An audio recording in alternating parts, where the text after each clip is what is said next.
വെറും 2 minute phone നോക്കാമെന്ന് വിചാരിച്ചെടുത്തിട്ട് മണിക്കൂറുകൾ കഴിഞ്ഞു പോകുന്നത് സ്ഥിരമല്ലേ? റീൽസ്, ഷോർട്സ്, നോട്ടിഫിക്കേഷൻസ് എന്നിങ്ങനെ പലതിലും ചുറ്റിക്കറങ്ങി വന്നു കഴിയുമ്പോഴേക്കും എന്തിനാണ് ഫോൺ എടുത്തത് എന്ന് പോലും ഓർമ്മയുണ്ടാവില്ല. നിങ്ങൾക്ക് ഈ അവസ്ഥയുണ്ടെങ്കിൽ അതിനുള്ള പരിഹാരങ്ങൾ അറിഞ്ഞാലോ?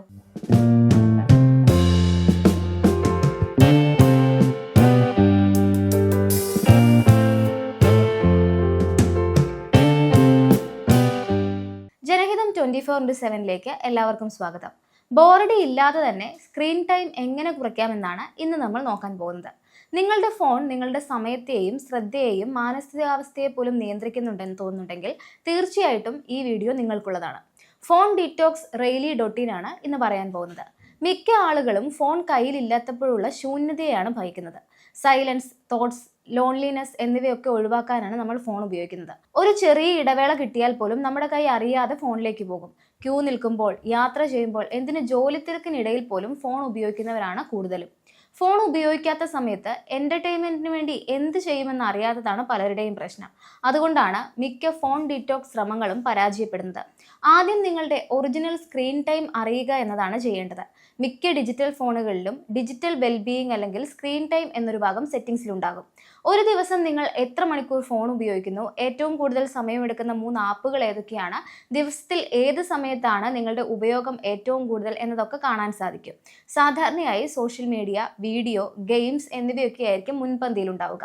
ഇതറിഞ്ഞാൽ തന്നെ എങ്ങനെയാണ് കൺട്രോൾ ചെയ്യേണ്ടതെന്ന് നിങ്ങൾക്കൊരു ഊഹം ഉണ്ടാകും. ഉദാഹരണത്തിന്, ഒറ്റയടിക്ക് 3 മണിക്കൂർ ഉപയോഗം കുറയ്ക്കാൻ ശ്രമിക്കുന്നതിന് പകരം ആഴ്ചയിൽ ഒരു ദിവസം 30 മിനിറ്റ് ഫോൺ യൂസേജ് കുറയ്ക്കാൻ ശ്രമിക്കുക. അടുത്തതായി, എന്തിനാണ് നിങ്ങൾ ഫോൺ ഉപയോഗം കുറയ്ക്കുന്നത് എന്ന് തീരുമാനിക്കുക. കുടുംബത്തിനും കൂട്ടുകാർക്കും വേണ്ടി കൂടുതൽ സമയം വേണം, നല്ല ഉറക്കവും ആങ്സൈറ്റി കൺട്രോളും വേണം, വായിക്കാനും പഠിക്കാനും വ്യായാമം ചെയ്യാനും സമയം വേണം, കൺട്രോൾ നിങ്ങളുടെ കയ്യിലാണെന്ന് തോന്നണം എന്നിങ്ങനെ വിവിധ കാരണങ്ങൾ മൂലം ഫോൺ ഉപയോഗം കുറയ്ക്കാൻ തീരുമാനിക്കാം. ഇതിൽ 1-2 സ്ട്രോങ് റീസൺസ് തിരഞ്ഞെടുത്ത് നിങ്ങൾ എപ്പോഴും കാണുന്ന ഒരിടത്ത് എഴുതി വെക്കുക. നിങ്ങളുടെ ഡെസ്കിൽ അല്ലെങ്കിൽ ഫോൺ വാൾപേപ്പറായി, അതും അല്ലെങ്കിൽ ഒരു നോട്ട്ബുക്കിൽ എന്നിങ്ങനെ എവിടെയെങ്കിലും എഴുതി വെക്കാം. ഓരോ തവണ ഫോൺ എടുക്കുമ്പോഴും ഈ റീസൺസ് നിങ്ങൾക്ക് കാണാൻ സാധിക്കും. അടുത്തതായി, അത്യാവശ്യമല്ലാത്ത നോട്ടിഫിക്കേഷനുകൾ ഓഫ് ചെയ്യുക എന്നതാണ് ചെയ്യേണ്ടത്. കോളുകൾ, മെസ്സേജുകൾ, ജോലി സംബന്ധമായ ആപ്പുകൾ എന്നിവയുടെ നോട്ടിഫിക്കേഷനുകൾ മാത്രം ഓൺ ആക്കി വെക്കുക. ഷോപ്പിംഗ് ആപ്പുകൾ, ഗെയിംസ്, വാർത്തകൾ, സോഷ്യൽ മീഡിയ എന്നിവയിൽ നിന്നുള്ള നോട്ടിഫിക്കേഷനുകൾ ഓഫ് ചെയ്യുക. ശ്രദ്ധ മാറ്റുന്ന ആപ്പുകൾ ഹോം സ്ക്രീനിൽ നിന്ന് മാറ്റുകയും വേണം. ഫോൺ പൂർണ്ണമായും ഉപയോഗിക്കാതെ ഇരിക്കുന്നതിന് പകരം എപ്പോഴും സമയപരിധികൾ നിശ്ചയിക്കുന്നതാണ് നല്ലത്. സോഷ്യൽ മീഡിയ അല്ലെങ്കിൽ എന്റർടൈനിങ് ആപ്പുകൾക്ക് പരമാവധി ഡെയിലി പരിധി നിശ്ചയിക്കുക.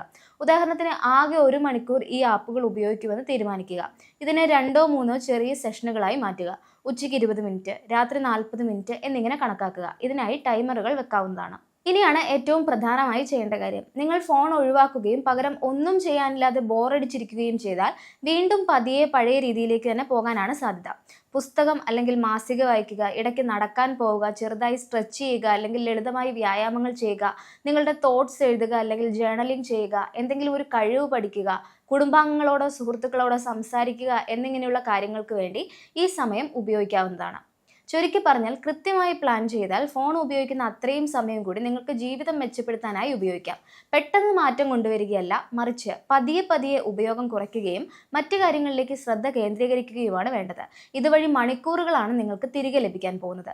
ഈ വീഡിയോ നിങ്ങൾക്ക് ഉപകാരപ്രദമായെങ്കിൽ ലൈക്ക് ചെയ്യുക, ഷെയർ ചെയ്യുക, ജനഹിതം 24/7 സബ്സ്ക്രൈബ് ചെയ്യുക. കൂടുതൽ അപ്ഡേറ്റുകളും ഇൻഫോർമേറ്റീവ് വീഡിയോകളുമായി വീണ്ടും കാണാം.